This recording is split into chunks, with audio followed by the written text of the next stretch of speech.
அண்டமாய் அவனியாகி அறியொணா பொருளதாகி தொண்டர்கள் குருவுமாகி புகழறு தெய்வமாகி எண் திசை போற்ற நின்ற என்னருள் ஈசனான தென்திரள் சரவணத்தான் தினமும் என் சிரசை காக்க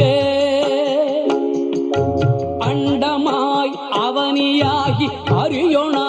பொருளதாகி தொண்டர்கள் குருவுமாகி புகழறு தெய்வமாகி எண் திசை போற்ற நின்ற என்னருள்